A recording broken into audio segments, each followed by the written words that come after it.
नारद जी ने पूछा, हे पितामह, आपने बहुत सी ज्ञान बढ़ाने वाली उत्तम बातों को सुनाया। कृपया इसके अलावा और भी जो आप सृष्टि एवं उससे संबंधित लोगों के बारे में जानते हैं, हमें बताने की कृपा करें। ब्रह्मा जी बोले, हे मुनिवर, हमें आदेश देकर जब महादेव जी अंतर्धान हो गए तो मैं उनकी आज्ञा का पालन करते हुए ध्यान मग्न होकर अपने कर्तव्यों के विषय में सोचने लगा। उस समय भगवान श्रीहरि विष्णु से ज्ञान प्राप्त कर मैंने सृष्टि की रचना करने का निश्चय किया। भगवान विष्णु मुझे आवश्यक उपदेश देकर वहाँ से चले गए। भगवान शिव की कृपा से ब्रह्मांड से बाहर वैकुंठ धाम में जा पहुँचे और वही निवास करने लगे। सृष्टि की रचना करने के उद्देश्य से मैंने भगवान शिव और विष्णु का स्मरण करके जल को हाथ में लेकर ऊपर की ओर उछाला। उससे वहाँ एक अंड प्रकट हुआ जो 24 तत्वों का समूह कहा जाता है। वह विराट आकार वाला अंड जड़ रूप में था। उसे चेतनता प्रदान करते हेतु मैं कठोर तप करने लगा और 12 वर्षों तक तप करता रहा। तब श्रीहरि विष्णु स्वयं प्रकट हुए और प्रसन्नता पूर्वक बोले।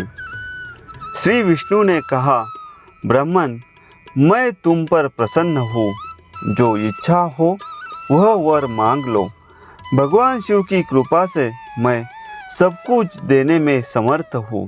ब्रह्मा बोले, महाभाग, आपने मुझ पर बड़ी कृपा की है। भगवान शंकर ने मुझे आपके हाथों में सौंप दिया है। आपको मैं नमस्कार करता हूँ। कृपा कर इस विराट 24 तत्वों से बने अंड को चेतना प्रदान कीजिए। मेरे ऐसे कहने पर श्री विष्णु ने अनंत रूप धारण कर अंड में प्रवेश किया।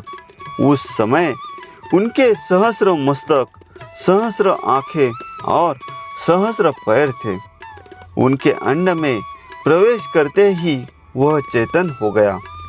पाताल से सत्यलोक तक अंड के रूप में वहाँ विष्णु भगवान विराजने लगे। अंड में विराजमान होने के कारण विष्णु जी वैराज पुरुष कहलाए। पंचमुख महादेव ने अपने निवास हेतु कैलाश नगर का निर्माण किया। देवर्षि संपूर्ण ब्रह्मांड का नाश होने पर भी वैकुंठ और कैलाश अमर रहेंगे, अर्थात इनका नाश नहीं हो सकता। महादेव की आज्ञा से ही मुझ में सृष्टि की रचना करने की इच्छा उत्पन्न हुई है। अनजाने में ही मुझसे तमोगुणी सृष्टि की उत्पत्ति हुई, जिसे अविद्या पंचक कहते हैं।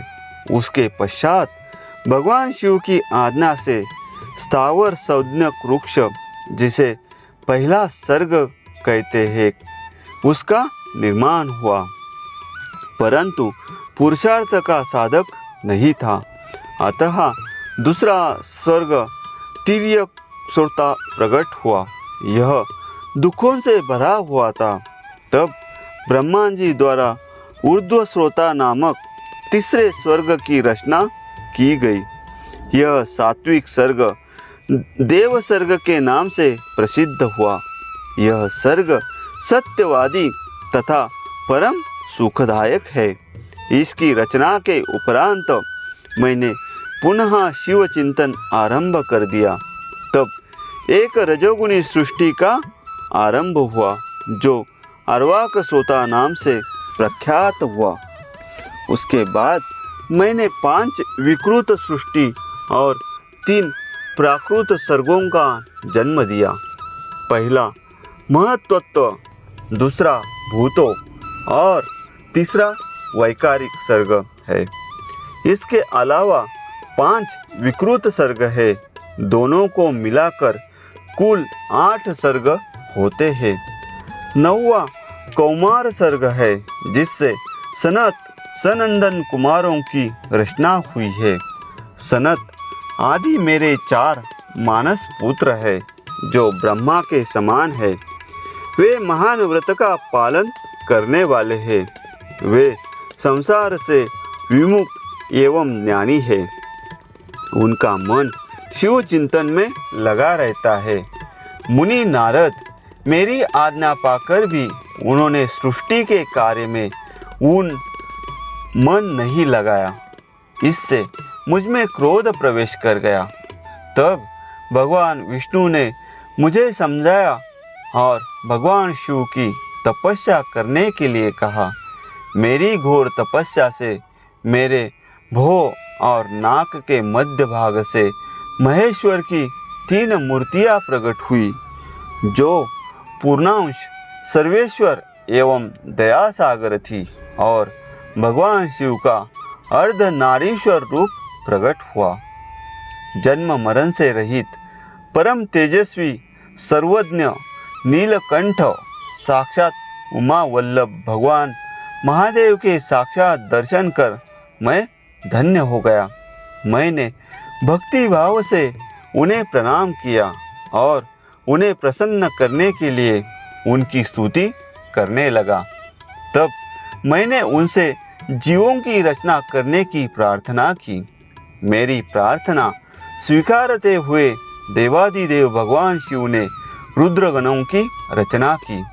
तब मैंने उनसे पुनः कहा, देवेश्वर शिव शंकर, अब आप संसार की मोह माया में लिप्त ऐसे जीवों की रचना करें जो मृत्यु और जन्म के बंधन में बंधे हो। यह सुनकर महादेव जी हंसते हुए कहने लगे। शिव जी ने कहा, हे ब्रह्मा, मैं जन्म और मृत्यु के भय में लिप्त जीवों की रचना नहीं करूँगा, क्योंकि वे जीव संसार रूपी बंधन में बंधन होने के कारण दुखों से युक्त होंगे। मैं सिर्फ उनका उद्धार करूँगा, उन्हें परम ज्ञान प्रदान कर उनके ज्ञान का विकास करूँगा। हे प्रजापति, इन जीवों की रचना आप करें। मोह माया के बंधनों में बंधे इस प्रकार के जीवों की सृष्टि करने पर भी आप इस माया में नहीं बंधेंगे। मुझसे इस प्रकार कहकर महादेव शिवशंकर अपने पार्षदों के साथ वहाँ से अंतर्धान हो गए।